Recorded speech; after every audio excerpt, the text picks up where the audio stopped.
Bismillahirrahmanirrahim. Assalamualaikum warahmatullahi wabarakatuh.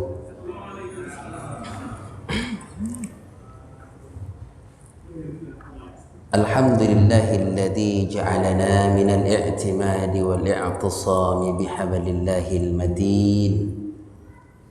Asyhadu an la ilaha illallah wahdahu la syarika lah wa asyhadu anna Muhammadan abduhu wa rasuluhu shadiqul wa'dul amin.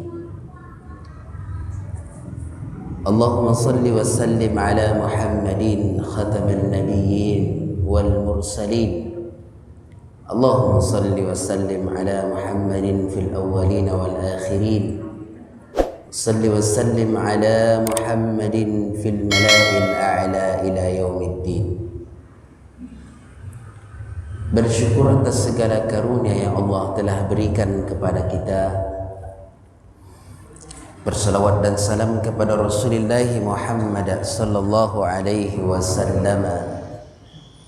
Semoga kita menjadi hamba-hamba Allah yang senantiasa istiqamah dalam kesyukuran, sehingga kita mendapat predikat di sisi Allah dengan abdan syakura, hamba yang pandai memanfaatkan pemberian Allah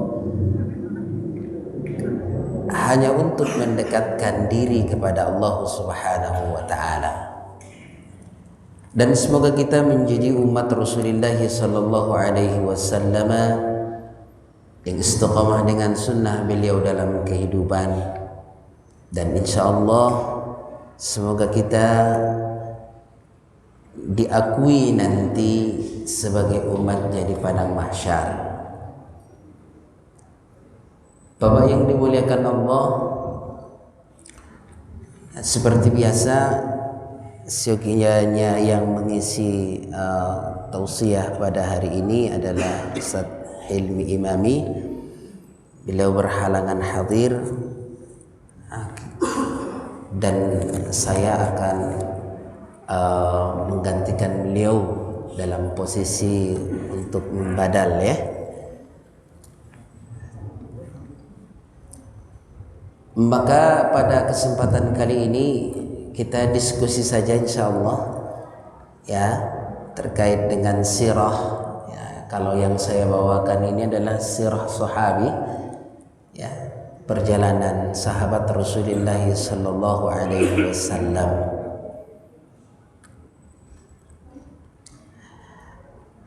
Bapak yang dimuliakan Allah, kalau ditanya siapa yang paling identik amalnya dengan Rasulullah sallallahu alaihi wasallam,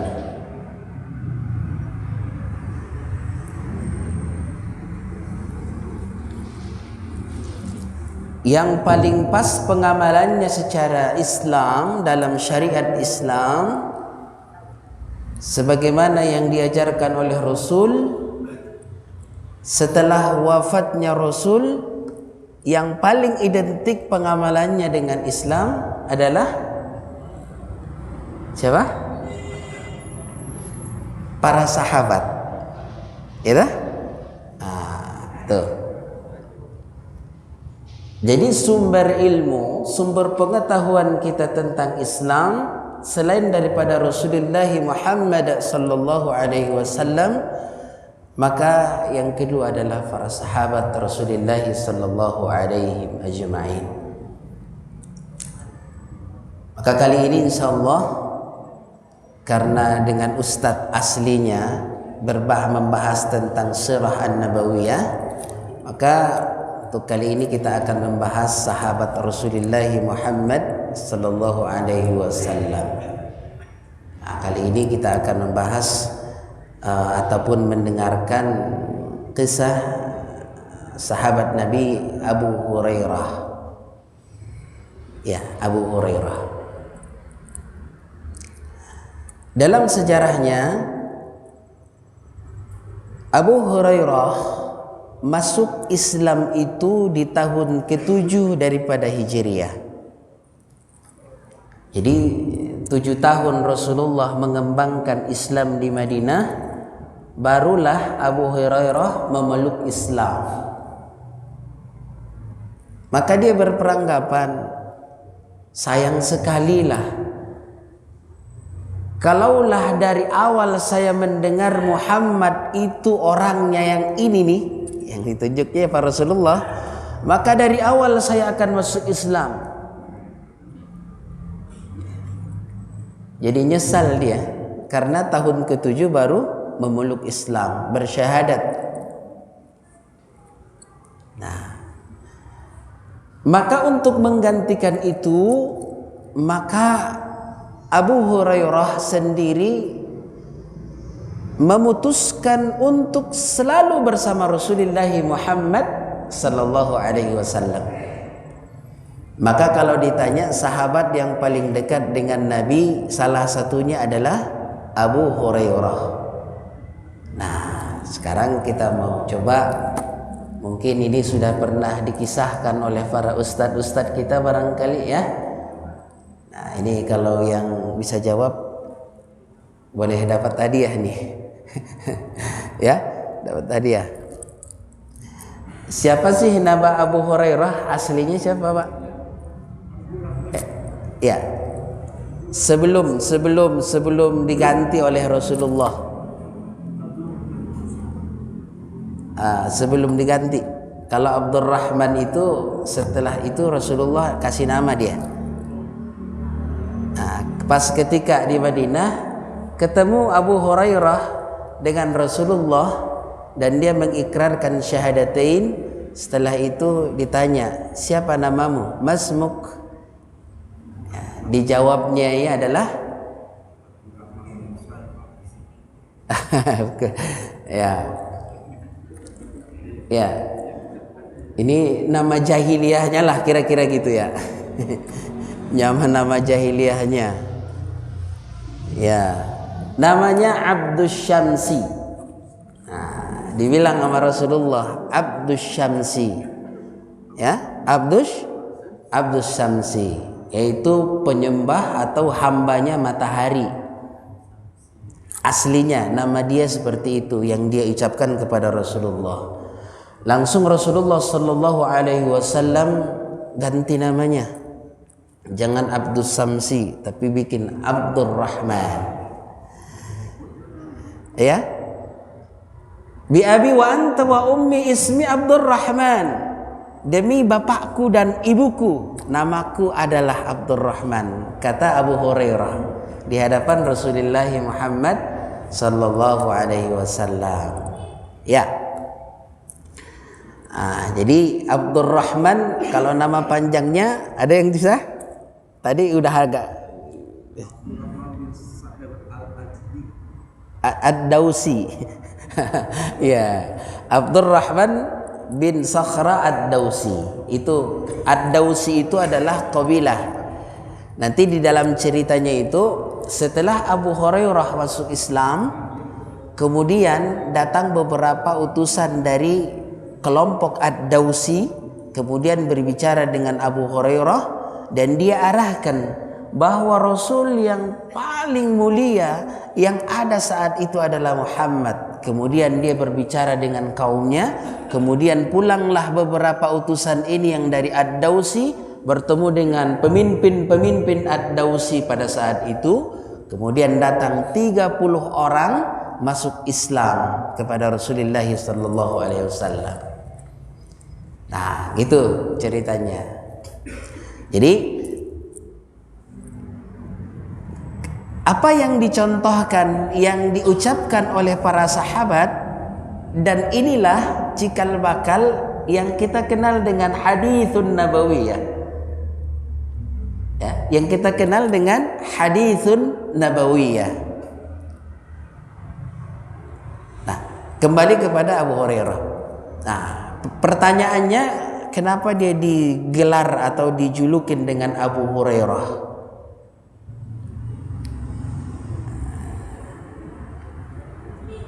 Kenapa? Aha, pasti tahu dah, ya. Namanya bapaknya kucing. Ya. Karena dia punya kucing, mulai dari Tufail kecil, kucing itu dipelihara sama dia. ya, dipelihara sama dia. Kemudian Rasulullah Shallallahu Alaihi Wasallam tidak melarang dan tidak menyuruh. Nah, ini yang disebut dengan takriri. Bukan berarti kita sunnah untuk memelihara kucing, tidak juga, ya, tidak juga. Nah, nanti kita ngambilnya di Ar-Rahimuna yarhamhumur Rahman. Allah itu Maha Pengasih dan Penyayang. Perintahnya adalah irhamu man fil ardi yarhamukum man fis sama. Cintai dan kasihani kalianlah apa yang ada di muka bumi, niscaya penghuni langit akan mencintai kalian. Nah, maka kita kasih sayang dengan kucing, dengan makhluk Allah, itu juga merupakan sedekah yang dinilai ibadah di sisi Allah Subhanahu wa taala. Nah, jadi berbicara tentang hukum memelihara kucing, memang tidak ada perintahnya langsung dari Rasulullah Muhammad sallallahu alaihi wasallam. Bagi yang suka kucing, ya monggo, tidak masalah. Bagi yang alergi kucing, jangan. Bisa mudarat buat Bapak. Jadi tidak usah. Gitu ya. Nah, gitu. Atau umpamanya kucingnya jorok. Nah, ini hati-hati. Nah, hati-hati. Nanti dia buang air sembarangan, umpamanya di sajadah Bapak buang air. Nah, itu waspada saja. Tapi dalam konteks ini adalah untuk hukum memelihara kucing mubah, boleh-boleh saja selama kita melihat kondisi dan kemanfaatan buat diri kita. Baik. Nah, jadi kita awali dari kenapa kita perlu menguak kembali kisah-kisah para sahabat. Ya, itu tadi kuncinya adalah identiknya ajaran Islam sesuai dengan apa yang dilakukan oleh Rasulullah sallallahu alaihi wasallam, dicontohkan dan diinformasikan oleh para sahabat. Maka perlu kita cari itu sahabat yang umpamanya wal mubasysyiruna bil jannah, mereka-mereka yang sudah dikabarkan kabar gembira buat mereka untuk masuk surga, ada 10 orang.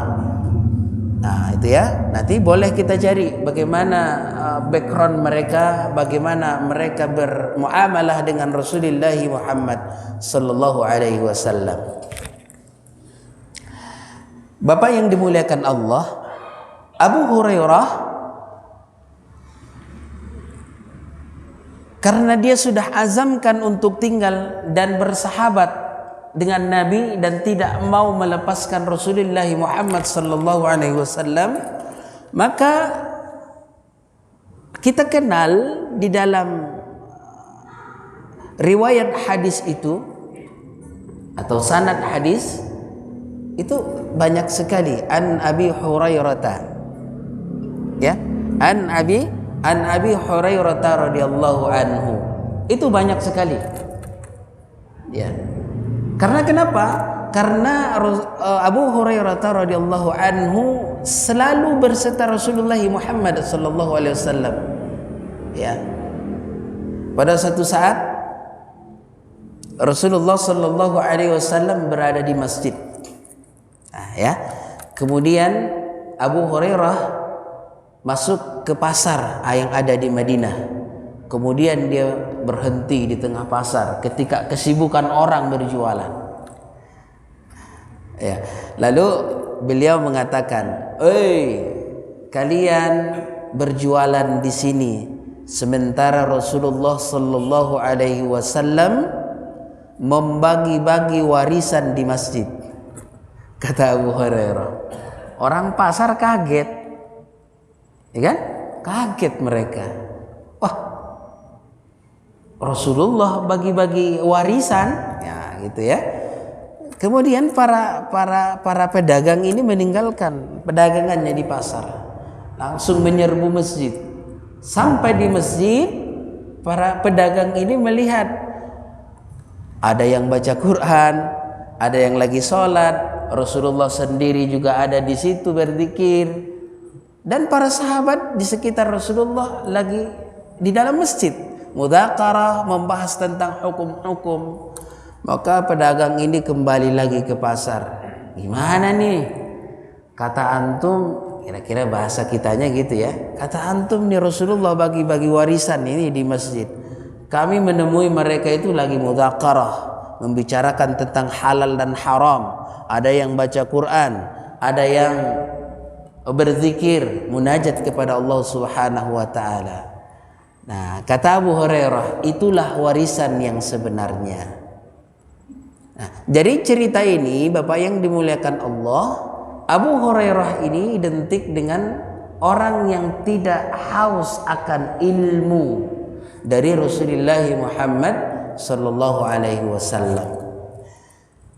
Kapanpun, dimanapun, ketika bertemu Rasulullah Muhammad, dia selalu rekam apa yang diceritakan dan diungkapkan oleh Rasulullah Muhammad sallallahu alaihi wasallam. Ya. Makanya Allah Subhanahu wa taala melebihkan Abu Hurairah ini, kualitas hafalannya sangat luar biasa. Memorinya itu berapa gimana giga gitu ya. Besar. Pada suatu saat, karena mungkin saking sudah penuhnya nih memori hafalan beliau ya dengan apa yang terjadi dengan Rasulullah sallallahu alaihi wasallam, apa yang dikatakan, apa yang dilakukan, apa yang disetujui oleh Rasul, dia hafal semuanya. Pada suatu saat ada yang dia lupa. Ada yang dia lupa. Maka dia mengadu kepada Rasulullah sallallahu alaihi wasallam, "Ya Rasul, ada sesuatu yang saya lupa apa yang antum katakan. Apa yang Rasul ucapkan, aku lupa. Mungkin ini karena kebanyakan dalam pikiran saya."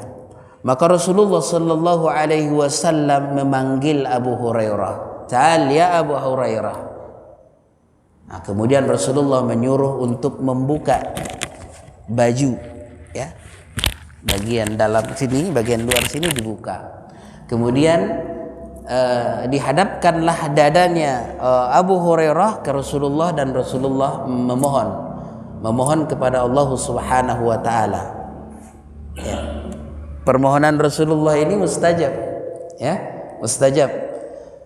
Tatkala Rasulullah memohon kepada Allah, saat itu semua yang terluput dari hafalannya dan ingatan Abu Hurairah kembali lagi. Nah, itu ada satu kisah lagi. Qadarullah, pada saat Abu Hurairah sudah memeluk Islam, bundanya atau ibunya belum masuk Islam. Nah, jadi dia datang kepada Rasulullah sallallahu alaihi wasallam untuk memohon agar dimohonkan kepada Allah agar bundanya masuk Islam. Abu Hurairah menangis ke hadapan Rasulullah. "Ya Rasul, ibundaku belum memeluk Islam. Mohonkanlah kepada Allah agar dia dihidayahkan dengan Islam." Maka Rasulullah sallallahu alaihi wasallam memohon pada saat itu kepada Allah Subhanahu wa taala. Setelah Rasulullah memohon, kemudian Abu Hurairah kembali ke rumahnya. Kemudian dia memperdapati ibunya lagi mandi. Ya, lagi mandi.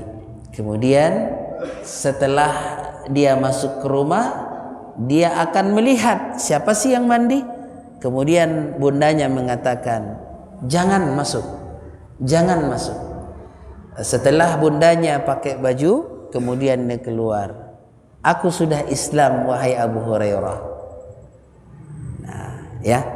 Nah, ini doa khusus buat Abu Hurairah dari Rasulullah, karena kedekatan Rasulullah dengan Abu Hurairah. Jadi Abu Hurairah ini spesial buat beliau dalam hal permohonan yang disebutkan tadi.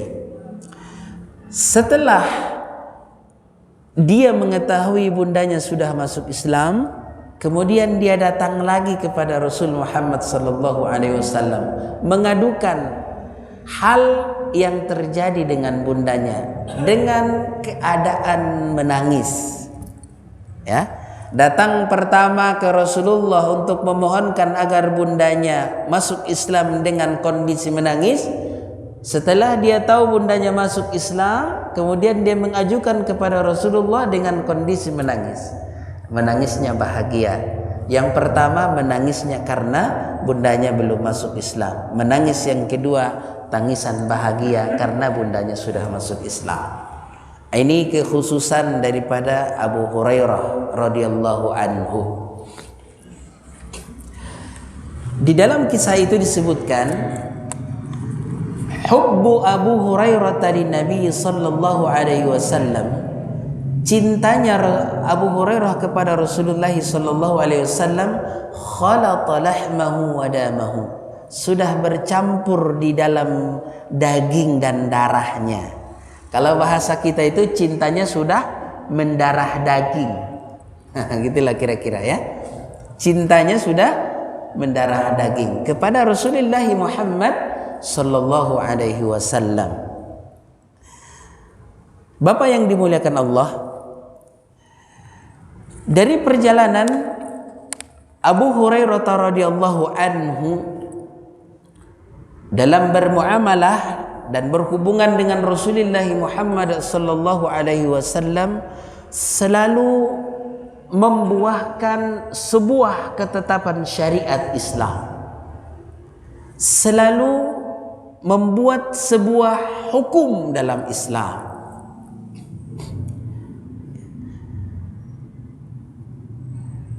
Maka kita sering banyak atau sering sekali mendengarkan tentang hadis-hadis yang dikeluarkan oleh Abu Hurairah radhiyallahu anhu tentang hukum-hukum yang berhubungan dengan syariat Islam.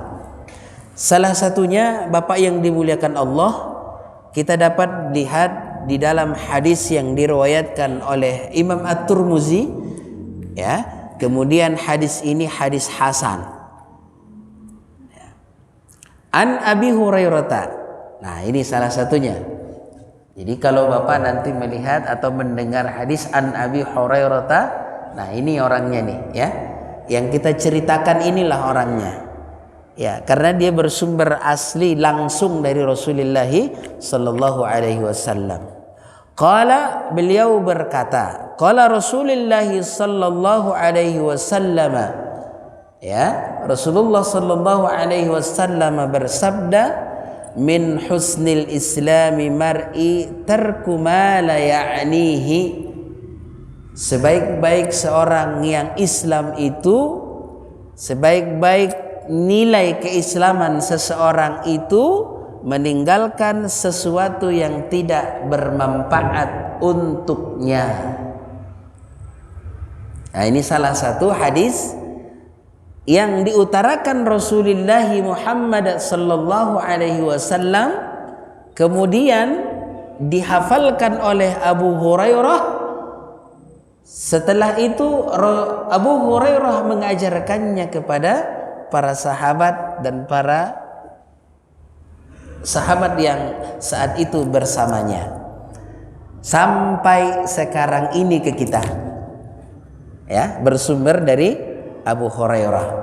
Min husnil islamil mar'u, keislaman seseorang itu bernilai tinggi, ya, ketika kapan? Seseorang muslim itu ketika dia meninggalkan sesuatu yang tidak bermanfaat untuknya. Ya. Banyak hal yang tidak bermanfaat barangkali yang kita lakukan, maka kita nilailah dia. Apakah ini bermanfaat buatku, untuk kehidupanku, untuk kemaslahatan akhiratku? Kalau bermanfaat, maka lakukanlah dia. Kalau tidak bermanfaat, maka tinggalkanlah dia. Dan inilah sebaik-baik seorang muslim. Contohnya barangkali banyaklah ya. Umpamanya begadang. Begadang itu ada manfaat nggak itu? Ya kalau qiyamul lail, kita udah oke lah ya.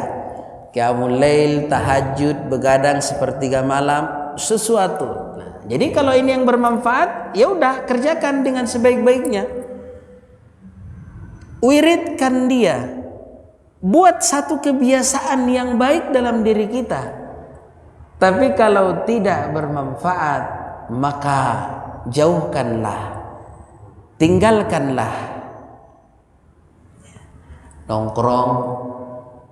Nongkrong main gaplek atau merokok. Nah, coba, Ustadz saya suka tenis meja nih, gimana nih? Gitu ya. Iya, boleh saja. Itu hukumnya pada dasarnya mubah, boleh saja. Tapi dengan olahraga badan jadi bugar. Ada manfaat? Ada. Masih ada nilai kemanfaatan di sana, boleh-boleh saja. Tapi olahraga Ustadz, iya, auratnya kebuka, haram. Ya, haram, nggak boleh. Aurat itu nggak boleh dilihat sama siapapun, kecuali di dalam rumah sama istri dan yang mahram lah, kira-kira gitu. Nggak boleh. Haram hukumnya. Maka kalau laki-laki sepakat ijma' ulama, haddul aurat, batas auratnya ada? Dari mana? Iya, haddul auratir rijal ma'ala fauqal rukbah. Ya, antara pusar dan lutut. Nah, ini mesti harus. Ketika olahraga bermanfaat ini Ustadz, ya silakan, nggak ada yang larang. Iya, boleh. Tapi lihat, ada hal-hal yang perlu diperhatikan terkait dengan busana. Apalagi kira-kira nih sesuatu yang bermanfaat untuk kita lakukan. Banyak sebenarnya ya. Nanti ini bisa kita lihatlah kondisinya di lapangan dalam kehidupan kita. Bila mana sesuatu hal yang bermanfaat untuk kemaslahatan dunia dan kemaslahatan akhirat kita, maka bisa kita lakukan. Bapak yang dimuliakan Allah, yang berikutnya dari contoh tauladan yang diajarkan oleh Abu Hurairah adalah at-tama'u ala talabil ilmi. Tamak, rakus ya. Rakusnya Abu Hurairah untuk menuntut ilmu. Tuh. Setiap saat dia menanti Rasul, menanti akan sesuatu yang baru terkait dengan ajaran dan syariat. Dan apa yang dicontohkan Rasul, yang dikatakan Rasul, dia udah hafalkan itu. Dan ini akan menjadi hukum dalam Islam. Nah, ini semoga kita tentu harus lebih giat lagi nih dalam konteks thalabul ilmi. Ya, dalam konteks thalabul ilmi, jangan ada rasa malas dalam diri kita untuk menuntut ilmu. Ustadz udah uzur, Ustadz. Nggak ada istilah uzur. Ya, kalau dalam menuntut ilmu. Jangan ada kata surut dalam diri kita untuk menuntut ilmu dimanapun dan dengan siapapun dalam kategori kebaikan. Ya, kalau kita ragu dengan ilmu yang dikeluarkan, yang diserap oleh kita dari seseorang, maka kita tabayun kepada yang kita yakini keberadaan ilmunya mumpuni untuk menjelaskan itu. Tidak masalah. Ustadz, saya gurunya satu doang tok. Ya boleh saja. Tapi Ustadz, saya gurunya banyak. Ya boleh, nggak masalah. Ya, selama itu kita masih yakini adanya. Imam Syafi'i, Imam Malik, Imam Hambali, Abu Hanifah, ini ulama-ulama, guru-guru terbesar. Satu sama lain saling bertukar pikiran dalam konteks ini kan. Nah, tidak masalah. Ya, selama tidak terjadi sesuatu, ya namanya khilafiyah itu kan kadang arogansi seseorang itu kan muncul deh. Nah, ini yang dikhawatirkan, jangan sampai terjadi. Pandangan yang kelompok sana seperti ini, pandangan yang kelompok sini seperti ini, terus dibenturkan. Nah, ini jadi masalah. Imam Syafi'i berguru kepada Imam Malik, tidak ada masalah mereka. Maka dengan demikian, keluasan ilmu pengetahuan kita tentang Islam ini perlu kita buka lagi cakrawala berpikir kita, sehingga kita tidak cepat untuk menghakimi dan menghukumi orang lain. Nah, ini kelebihan fadhalil ilmi, kelebihan dari menuntut ilmu. Nah, ini al-harsuhu ala al-ilmi, ketamakan, ya, ketamakan dan kerakusannya Abu Hurairah dalam menuntut ilmu. Nah, ini perlu kita contoh. Bapak yang dimuliakan Allah, salah satu, ya, dari berbagai atau ribuan hadis yang dikeluarkan oleh Abu Hurairah yang bersumber dari beliau, ada salah satu hadis yang mungkin bisa kita amalkan dalam kehidupan kita. Ya, an Abi Hurairah radhiyallahu anhu, dari Abu Hurairah radhiyallahu anhu, anna Rasulullah sallallahu alaihi wasallam qaal, sesungguhnya Rasulullah sallallahu alaihi wasallam bersabda, la tadkhulul jannata, tidak akan masuk surga, hatta tu'minu, ya, kalian tidak akan bisa masuk surga sampai kalian beriman kepada Allah. Tuh. Jadi syarat masuk surga itu harus beriman. Ya, beriman kepada Allah, beriman kepada Rasulullah, beriman kepada kitab dan rukun iman lah, ya. Ya. Wala tu'minu hatta tahabbu. Kalian tidak bisa dikatakan beriman sampai kalian satu sama lain saling mengasihi dan menyayangi. Nah, itu. Nah, ini saling membenci, jangan. Jadi kriteria iman yang dimaksud di sini adalah harus didasari dengan kecintaan. Di antara kita saling menghargai kitanya, sebagaimana yang dicontohkan oleh para sahabat Rasulullah Muhammad sallallahu alaihi wasallam. Dan para tabi'ut tabi'in juga sama. Salah satunya para ulama, ya, ulama besar kita, yang ulama al-mujtahid yang 4.